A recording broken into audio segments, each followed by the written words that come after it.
अस्सलाम वालेकुम रहमतुल्लाहि व बरकातहू। बिस्मिल्लाहिर्रहमानिर्रहीम। बेटा आप सब कैसे हैं? आई होप सब ठीक होंगे। उम्मीद है अल्लाह की रात से सब खैरियत से होंगे। बेटा हमने कल जो है क्वाड्रेटिक इक्वेशन कैसे हम लोग स्टैंडर्ड फॉर्म में लाते हैं और फिर उसको फैक्टराइजेशन से कैसे सॉल्व करते हैं, ये हमने दो चीज़ें की थी, right. Today the topic of our discussion is solving quadratic equation by completing the square. If you remember, आपको याद होगा हमने कंप्लीटिंग द स्क्वायर फैक्टराइजेशन में एक मेथड पढ़ा था, कंप्लीटिंग द स्क्वायर, जिसमें हम ए प्लस बी दो स्क्वायर बनाते थे। सेम तकरीबन हमें यही काम करना है, बट उसमें स्टेप्स गिवन है, मैं आपको वो पहले बता दूं। पहले आपको क्या करना होगा, get the quadratic equation in standard form. यानी ये वाली जो फॉर्म थी ना, जो मैंने आपसे कल डिस्कस की थी, इस फॉर्म में पहले अपनी क्वाड्रेटिक इक्वेशन को लाना पड़ेगा। ठीक है, इस फॉर्म में पहले आप ले आए अपनी इक्वेशन को। ठीक है, दूसरा, divide by coefficient of x squared, यानी एक्स स्क्वायर यानी ये वाला टर्म, इसका जो कोफिशिएंट हो जो कि इधर वन है, उससे तीनों टर्म्स को, यानी वन टू थ्री, तीनों को डिवाइड करवाना होगा। ठीक है, यहाँ पे चूंकि इस क्वेश्चन में जो मेरा पहला क्वेश्चन है, देखो क्वेश्चन कह रहा है solve the following equations bye completing square. यहाँ पे मेरे पास ऑलरेडी ये जो है ना वो वन है, इसलिए मैंने स्टैंडर्ड फॉर्म में भी नहीं लाया इसको, और इसलिए मैंने अपने कोफिशिएंट ऑफ एक्स स्क्वायर से डिवाइड नहीं कराया। सेकंड स्टेप समझ में आया? सेकंड स्टेप कह रहा है कि जो कोफिशिएंट आपका हो ना एक्स स्क्वायर का, उससे तीनों टर्म्स को डिवाइड कराना है।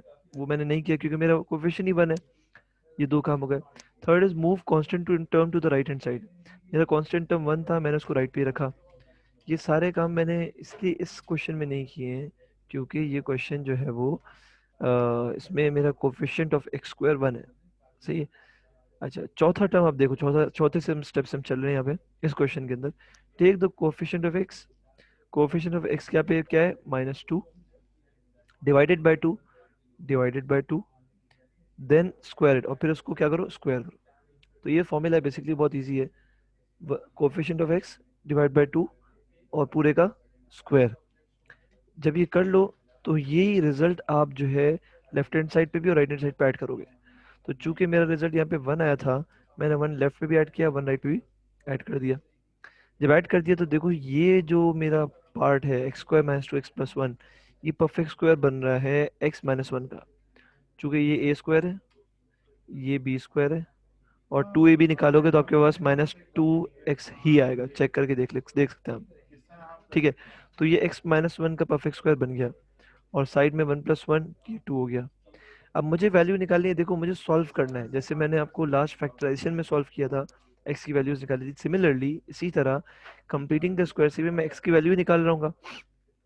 तो चूंकि मुझे एक्स की वैल्यू निकालनी है और यहाँ पे स्क्वायर है, मैंने दोनों पे स्क्वायर रूट लगाया ताकि ये स्क्वायर स्क्वायर रूट से कैंसिल हो जाए, जैसे आपने देखा यहाँ पे। ठीक है, तो अब मेरे पास वैल्यू हो गई x minus one is equal to plus minus root two.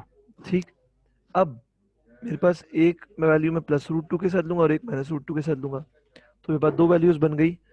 X is equal to one plus root two, x equal to one minus root two. इसमें कोई मसला, किसी को कोई बात समझ में ना आई हो? और इसी तरह मैंने सोल्यूशन सेट इसका यहाँ पे लिख दिया। कोई बात इसमें किसी को ना समझ में आई हो तो पूछ ले बेटा।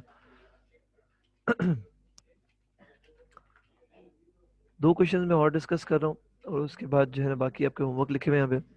क्वेश्चन नंबर टू सेम तरीके का है, coefficient of x square one है, बीच में -2 है, सेम काम मैंने किया है, और सॉल्व करके मेरे पास आंसर वन ही आया है, वन मैंने ऐड सब्ट्रैक्ट करा दिया।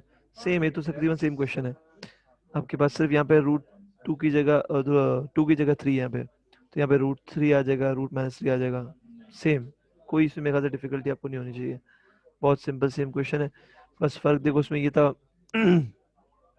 उसमें वहाँ पे जो है वो यहाँ पे वन था, और यहाँ पे इधर टू आ गया, तो टू प्लस वन थ्री हो जाएगा, वहाँ पे वन प्लस वन टू हुआ था। थर्ड क्वेश्चन देखते हैं। थर्ड, अब देखो यहाँ पे एक लॉजिकल चीज है। सबसे पहले मैंने इसको क्या किया, स्टैंडर्ड फॉर्म में किया। ठीक, फिर डिवाइड बाय थ्री किया, एक्स स्क्वायर का कोफिशिएंट थ्री है, तीनों को थ्री से डिवाइड कर दिया, तो मेरे पास ये बन गई situation, x square minus five upon three x is equal to one. सही।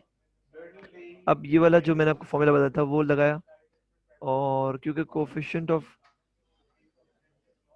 एक्स जो है वो क्या है, -5, और -5/2 सही है, सॉरी -5/3, सॉरी -5/3, -5/3 मल्टीप्लाई बाय 1/2 या डिवाइड बाय 2 एक ही बात है। तो और उसका स्क्वायर, तो हमने जब ये किया तो हमारे पास आ रहा है 2 3 6, 6 का स्क्वायर 36, -5 का स्क्वायर 25। क्लियर। ये 25/36 मैंने ऐड इधर भी कराया, ऐड इधर भी करा दिया, सही है। ये फॉर्मूले में बन गया x -5/6 का स्क्वायर, और ये जो है ना मैंने ऐड कर दिया आपका इस फ्रैक्शन को, तो मेरे पास इसका आंसर बन गया 61/36। क्लियर।